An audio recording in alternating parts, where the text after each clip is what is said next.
Hanya satu kalimat, Allahu Akbar. Ucapkan di lisan, terjemahkan di pikiran, Allah Maha Besar. Di pikiran kita mengikuti, menerjemahkan. Sebab kalau pikiran tidak mengikuti, setan memiliki celah.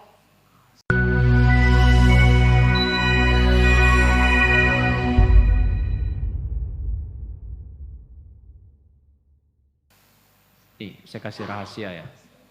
Ini diantara kita saja. Janji ya. Takbir saja. Kalau paham yang dibaca, itu nikmatnya tak terlukiskan. Abu Bakar As-Siddiq radhiyallahu taala anhu, itu baru takbir, Allahu Akbar, sudah gemetar, nikmatnya khusyuk.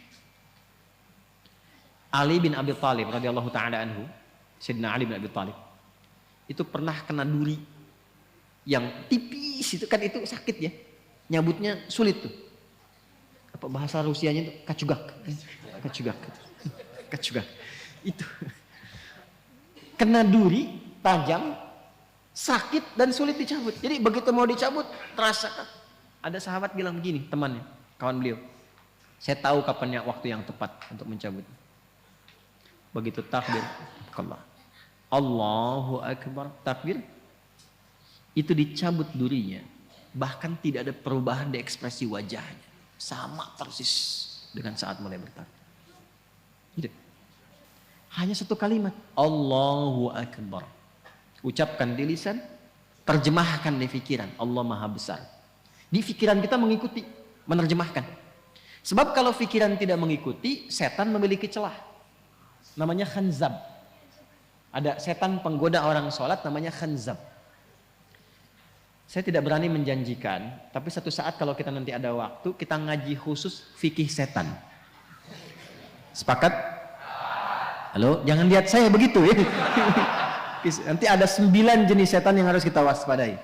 Dari mulai setan wudhu, setan rumah, setan kantor, terus setan pasar. Ada bu, setan pasar. Sekarang sudah mulai keren, jadi ke mall. Gitu. Itu yang bikin ibu kalau ke mall itu pulang ke rumah masih ingat tas yang ibu lihat itu. Nah itu artinya pengaruh setan melekat sampai ke rumah. Gitu. Ibu belanja tuh, padahal beli makanan aja, tapi pulang ke rumah mau tidur, Pak tadi ada yang bagus deh Pak, tas di sana itu gitu. Nah itu ikut tuh. Udah lama tas kan masih banyak tuh, yang penting fungsinya bisa jadi ibadah. Oh iya ya Pak, ya Allah itu kan dihisab. Tapi yang tadi juga bagus kok Pak itu.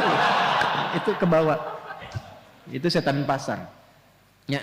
Nah ini setan orang menggoda orang sholat. Kata Nabi langsung dalam hadisnya, ketika kita mulai bertakbir, idza kabbara aw bima ma'na kama qala Rasulullah sallallahu alaihi wasallam, fayaqulu syaitan, maka setan mulai beraksi.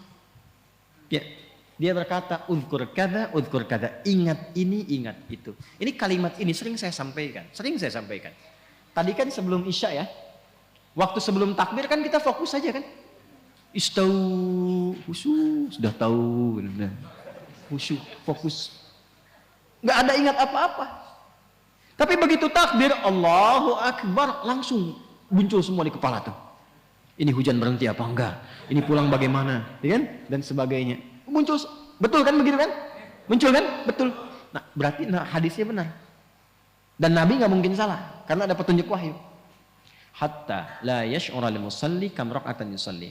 Sampai ada orang sholat itu tidak menyadari berapa rakaat sebetulnya dia sedang menunaikan sholat. Pasti terjadi. Nanti subuh kejadian nih besok nih. Jadi begitu Anda takbir dari mulai tahajud, kalau yang tahajud, nanti kata-kata saya ini akan muncul lagi tuh. Allahu Akbar, ingat nih setan akan menggoda ini. Itu setan. Itu setan. Walaupun dia datang untuk mengingatkan, tapi tetap dia setan. Dia setan. Cara mengatasinya bagaimana? Nah, jadi mengetahui, memahami bacaan sholat itu menjadi penting untuk menepis itu. Jadi begitu bertakbir Allahu Akbar, pikiran menerjemahkan Allah Maha Besar, hati meresapi langsung. Ya Allah, aku berikrar Engkau yang Maha Besar. Tapi sebelum sholat bahkan aku membawa kebesaran dalam kehidupan.